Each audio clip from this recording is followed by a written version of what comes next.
Mark 2ஆம் அதிகாரம். இந்த மார்க்கு 2வது அதிகாரத்தில் மொத்தம் 3 சம்பவங்கள் குறிப்பிடப்பட்டிருக்கு. ஃபஸ்ட்டு, திமிர்வாதக்காரனை இயேசு சுகமாக்குதல்.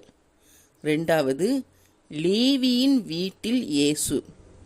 3வது, ஓய்வு நாளில் தாவீதும் இயேசு கிறிஸ்துவின் சீசர்களும். இப்படி 3 சம்பவங்கள் மார்க் 2ஆம் அதிகாரத்தில் கூறப்பட்டிருக்கு. திமிர்வாதக்காரன் சுகமாதல். ஏசப்பா மறுபடியும் கப்பர்நகமுக்கு போகிறாங்க. அங்கே பேதுருடைய வீட்டில் இருக்காங்க. ஏசப்பா அந்த வீட்டுக்கு வந்திருக்காங்கன்னு தெரிஞ்ச உடனே திரளான ஜனங்கள் ஏசப்பாவை பார்க்குறக்காண்டி அந்த வீட்டுக்கு வராங்க. அதனால் அந்த வீடு ஃபுல்லாக ஜனக்கூட்டத்தால் நிரம்பி இருக்குது. அந்த வீட்டோட வாசலுக்கு முன்னும் நிற்க கூட இடம் இல்லாத அளவுக்கு அநேகர் கூடி இருக்காங்க. ஜனக்கூட்டத்தால் நிரம்பி இருக்கு. அப்போ ஒரு திமிர்வாதக்காரனை 4 பேர் சுமந்து கொண்டு வராங்க. அவங்களால வாசல் வழியாக உள்ளே போக முடியல, ஏன்னா அது ஜனக்கூட்டத்தால் நிரம்பி இருக்கு. அதனால் அவங்க என்ன பண்ணுறாங்கன்னா, வீட்டுக்கு மேலே ஏறி மேற்கூரையை திறப்பாக்கி அது வழியாக அவனை திமிர்வாதக்காரனை படுக்கையோடே உள்ளே இறக்குறாங்க. இதை பார்த்த ஏசப்பா அவங்களுடைய விசுவாசத்தை கண்டு அந்த திமிர்வாதக்காரனை பார்த்து சொல்கிறாங்க, மகனே, உன் பாவங்கள் உனக்கு மன்னிக்கப்பட்டதுன்னு சொல்கிறாங்க.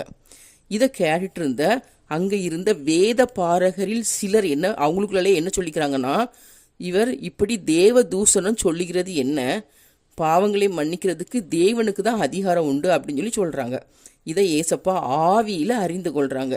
அறிந்து கொண்டு ஏசப்பா சொல்கிறாங்க, பாவம் உனக்கு மன்னிக்கப்பட்டது என்று சொல்வது எளிதா, நீ எழுந்து நட என்று சொல்வது எளிதா?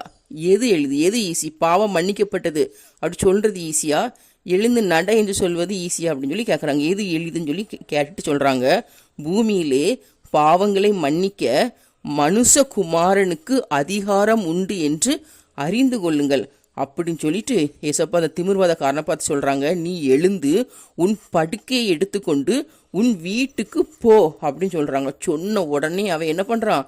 எழுந்து படுக்கை எடுத்துக்கொண்டு வீட்டுக்கு நடந்து போகிறான். இதை பார்த்த ஜனங்கள் எல்லாரும் ஆச்சரியப்பட்டு, நம்ம ஒரு காலம் இப்படி கண்டதில்லையே அப்படின்னு சொல்லி தேவனை மகிமைப்படுத்துகிறாங்க. திமிர்வாதக்காரன் இருந்த ஊர் எது? கப்பர்நகும். திமிர்வாதக்காரனை எத்தனை பேர் சுமந்து கொண்டு வந்தாங்க? 4 பேர். சுமந்து கொண்டு வந்தவங்க திமிர்வாதக்காரனை ஏசப்பா கிட்ட கூட்டிகிட்டு போக முடியலையே, ஜன கூட்டத்தின் நிமித்தம். எங்கே நிற்கக்கூட இடம் போதாதபடிக்கு அநேகர் கூடினார்கள், வாசலுக்கு முன்னும். திமிர்வாதக்காரனை சுமந்து கொண்டு வந்தவங்க எதை திறப்பாக்கி உள்ளே இறக்குனாங்க? மேற்கூரையை. அவங்களுடைய விசுவாசத்தை கண்டு ஏசப்பா திமிர்வாதக்காரனை பார்த்து என்ன சொன்னாங்க? மகனே, உன் பாவங்கள் உனக்கு மன்னிக்கப்பட்டதுன்னு சொன்னாங்க. இதை கேட்டுட்டு இவன் இப்படி தேவதூஷணம் சொல்லுகிறது என்ன அப்படின்னு சொல்லி தங்கள் இருதயத்திலே சொன்னது யாரு? வேத பாரகரில் சிலர். வேதபாரகர்கள் சொன்னதை ஏசப்பா எதில் அறிந்து கொண்டாங்க? ஆவியில். எது எளிது அப்படின்னு சொல்லி ஏசப்பா யார்கிட்ட கேட்டாங்க? வேத பாரகரிடம். பூமியிலே பாவங்களை மன்னிக்க யாருக்கு அதிகாரம் உண்டு? மனுஷகுமாரனுக்கு. இயேசு திமிர்வாதக்காரனை பார்த்து, நீ எழுந்து உன் படுக்கையை எடுத்துக்கொண்டு எங்கே போன்னு சொன்னாரு? வீட்டுக்கு. நாம் ஒரு காலும் இப்படி கண்டதில்லை அப்படின்னு சொல்லி தேவனை மகிமைப்படுத்தியது யாரு? ஜனங்கள்.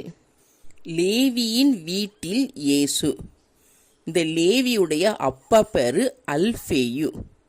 இந்த லேவி எங்கே வேலை பார்த்துட்டு இருந்தாருன்னா, ஆயத்துறையில் வேலை பார்த்துட்டு இருந்தாரு. ஒரு நாள் இந்த லேவி ஆயத்துறையில் உட்கார்ந்துருக்கும் போது ஏசப்பா லேவியை கூப்பிடுறாங்க. எப்படி கூப்பிடுறாங்கன்னா, எனக்கு பின் சென்றுவான்னு சொல்லி கூப்பிடுறாங்க. உடனே இந்த லேவி எல்லாத்தையும் அப்படியே விட்டுட்டு ஏசப்பாக்கு பின் செல்றான். இந்த லேவியோட அப்பா பேர் என்னது? அல்ஃபேயு. லேவி எங்கே வேலை பார்த்துட்டு இருந்தாரு? லேவியோடைய தொழில் என்ன? ஆயத்துறை. ஏசப்பா லேவியை கூப்பிடும்போது லேவி எங்கே உட்காந்துட்டு இருந்தாரு? ஆயத்துறையில் உட்காந்துட்டு இருந்தாரு. ஏசப்பா லேவியை எப்படி கூப்பிட்டாரு? எனக்கு பின் சென்று வா அப்படின்னு சொல்லி கூப்பிட்டாரு. உடனே லேவி அப்படியே எந்திரிச்சு ஏசப்பா பின்னாடி போகிறாரு. அதுக்கப்புறம் லேவி ஒரு நாள் ஏசப்பாவை தன்னுடைய வீட்டுக்கு விருந்துக்கு கூப்பிட்டு இருந்தாரு. உடனே ஏசப்பா தம்முடைய சீசர்களோடு கூட லேவியின் வீட்டுக்கு விருந்துக்கு போகிறாங்க. அங்கே போஜன பந்தி இருக்காங்க. ஏசப்பா கூட அநேக ஆயக்காரரும் பாவிகளும் ஏசப்பா கூட பந்தி இருக்காங்க. ஏசப்பா ஆயக்காரரோடும் பாவிகளோடும் பந்தி இருக்கிறத பார்த்து வேதபாரகரும் பரிசேயரும் ஏசப்பாவோட சீசர்கள்ட்ட வந்து கேட்காங்க, ஏசு இப்படி ஆயக்காரரோடும் பாவிகளோடு ஏன் பந்தி இருக்கிறாரு அப்படின்னு சொல்லி கேட்குறாங்க. அப்போ அதுக்கு ஏசப்பா பதில் சொல்கிறாங்க. என்ன பதில் சொல்கிறாங்கன்னா, பிணியாளிகளுக்கு வைத்தியன் வேண்டியதே அல்லாமல் சுகம் உள்ளவர்களுக்கு வைத்தியன் தேவையில்லை. நோயாளிகளுக்கு தான் டாக்டர் வேணும், சுகமாக இருக்கிறவங்களுக்கு டாக்டர் தேவையில்லை.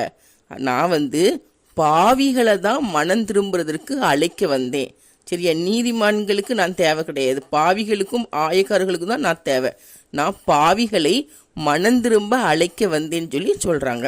அப்போ இந்த வேதபாரகம் பரிசேரும் ஏசப்பட்ட கேட்காங்க, யோவானுடைய சீசரும் பரிசேருடைய சீசரும் உபவாசம் இருக்காங்க, ஆனால் உங்கள் சீசர்கள் ஏன் உபவாசம் இருக்கிறது இல்லை? எல்லோரும் நல்லா சாப்பிட்றாங்க, உபவாசமே இருக்கிறது இல்லையே அப்படின்னு கேட்குறாங்க. அதுக்கு ஏசப்பா பதில் சொல்கிறாங்க, மணவாளன் தன்னுடைய தோழர்களோடு இருக்கும்போது அவனுடைய தோழர்கள், மணவாளுடைய தோழர்கள் உபவாசம் இருக்க மாட்டாங்க. மணவாளன் எடுத்து கொள்ளப்பட நாட்கள் வரும், அப்பந்தான் மணவாளுடைய தோழர்கள் உபவாசம் இருப்பாங்க. அதே போல் நான் என் சீசர்களோடு இருக்கிற வரைக்கும் என்னுடைய சீசர்கள் உபவாசம் இருக்க வேண்டிய அவசியம் இல்லை அப்படின்னு சொல்லிட்டு என்ன சொல்லுவாங்கன்னா, யாருமே புது துண்டை பழைய வஸ்திரத்தோடு சேர்க்க மாட்டாங்க. அப்படி ஒருவேளை புது துண்டை பழைய வஸ்திரத்தோடு சேர்த்தா என்ன ஆகும்னா, பழைய வஸ்திரம் இன்னும் அதிகமாக கிழிஞ்சு போயிடும். அதே போல் புது திராட்சை ரசத்தை பழைய துருத்தியில் ஊற்றி வைக்க மாட்டாங்க. பழைய துருத்தினா பழைய பேக்கு, சரியா? புது திராட்சை ரசத்தை பழைய துருத்தியில் ஊற்றி வைக்க மாட்டாங்க. அப்படி ஊற்றி வச்சா இந்த பழைய துருத்தி என்ன ஆயிரும்? கிழிஞ்சு போயிடும், அந்த ரசமும் சிந்தி போயிடும் அப்படின்னு சொல்லி ஏசப்பா வேதபாரகர் பரிசேருக்கு பதில் சொல்கிறாங்க. ஓய்வு நாளில் தாவீதும் இயேசுவின் சீசர்களும். ஒரு ஓய்வு நாளில் ஏசப்பா தம்முடைய சீசர்களோடு பயிர் வழியாக போய்கிட்டே இருப்பாங்க. அப்போ அவருடைய சீசர்களுக்கு கொஞ்சம் பசி வந்துடும். ஒன்று அவங்க என்ன பண்ணுவாங்கன்னா, தங்கள் கையால் அந்த பயிரை அப்படியே பறித்து வாயில் போட்டு சாப்பிட்டுக்கிட்டே போய்கிட்டு இருப்பாங்க. இதை பார்த்த பரிசேயர் ஏசப்பா கிட்ட வந்து கேட்பாங்க, உங்கள் சீசர்கள் ஓய்வு நாளில் செய்யக்கூடாத காரியத்தை செய்கிறாங்க, ஓய்வு நாளில் ஒரு வேலையும் செய்யக்கூடாது, ஆனால் அவங்க என்ன பண்ணுறாங்க, அதை பயிரை பறித்து சாப்பிட்டுட்டே போகிறாங்க பாருங்க அப்படின்னு சொல்லி கேட்பாங்க. உடனே ஏசப்பா அவங்களுக்கு பதில் சொல்லுவாங்க. என்ன பதில் சொல்லுவாங்கன்னா, தாவீது காலத்தில் நடந்த ஒரு சம்பவத்தை பதிலாக சொல்கிறாங்க. தாவீதுக்கு ஆபத்து உண்டான நேரத்தில் தாவீதுக்கும் அவனோடு கூட இருந்தவங்களுக்கும் பசி உண்டாயிரும். உடனே தாவீதும் அவனோடு கூட இருந்தவங்களும் எங்கே போகிறாங்கன்னா, தேவாலயத்துக்கு போகிறாங்க. அந்த தேவாலயத்தில் யார் பிரதான ஆசாரியனாட்டி இருந்தாருன்னா அபியத்தார் தான் பிரதான ஆசாரியராட்டி இருக்காரு. அப்போ தாவீது அவனோடு கூட இருந்தவங்களும் அபியத்தார்கிட்ட போய், இப்படி நாங்கள் ஆபத்தில் இருக்கோம், இப்போ ரொம்ப பசியாக இருக்குது, எங்களுக்கு காப்பாற்றுங்கன்னு சொல்லி போய் கேட்குறாங்க. அப்போ அபியத்தார் சொல்லுவார், இந்த ஆலயத்தில் தேவ சமூகத்து அப்பந்தான் இருக்குது, இந்த அப்பத்தை ஆசாரியர்கள் தவிர வேற யாரும் சாப்பிடக்கூடாது, இருந்தாலும் நீங்கள் ஆபத்தில் இருக்கிறதுனால நான் உங்களுக்கு இந்த அப்பத்தை தாரேன்னு சொல்லிட்டு அந்த தேவ சமூகத்து அப்பத்தை இந்த அபியத்தார் வந்து தாவீது கிட்ட கொடுப்பாரு. தாவீது வந்து அதை வாங்கி தானும் தன்னோடு இருந்தவர்களும் சாப்பிட்றாங்க. இது சரியா, இந்த பரிசுத்த அப்பத்தை வேற யாரும் சாப்பிடக்கூடாது, ஆசாரியர்கள் மட்டும் சாப்பிடணும். ஆனால் ஆபத்து காலத்தில் தாவீதும் அவனோடு கூட இருந்தவங்களும் அந்த தேவ சமூகத்து அப்பத்தை வாங்கி சாப்பிட்றாங்க அப்படின்னு சொல்லி ஏசப்பா அந்த பரிசேயருக்கு பதில் சொல்கிறாங்க. சரியா, ஓய்வு நாள் வந்து மனிதர்களுக்காக ஏற்படுத்தப்பட்டது. சரியா, மனுஷர்கள் ஓய்வு நாளுக்காக உண்டாக்கப்படலை, ஓய்வு நாள் தான் மனுஷர்களுக்காக உண்டாக்கப்பட்டது. மனுஷகுமாரன் ஓய்வு நாளுக்கும் ஆண்டவராய் இருக்கிறான்னு சொல்லி ஏசப்பா பதில் சொல்றாங்க.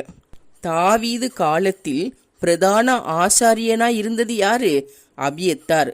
தனக்கு உண்டான ஆபத்துல தாவீதும் தாவீதோடு கூட இருந்தவர்களும் எதை புசித்தார்கள்? தேவ சமூகத்து அப்பங்களை. ஓய்வு நாளில் பயிர்களை கொய்து சாப்பிட்டது யாரு? இயேசுவின் சீசர்கள். ஓய்வு நாள் யாருக்காக உண்டாக்கப்பட்டது? மனுஷனுக்காக. ஓய்வு நாளுக்கும் ஆண்டவர் யாரு? மனுஷகுமாரன்.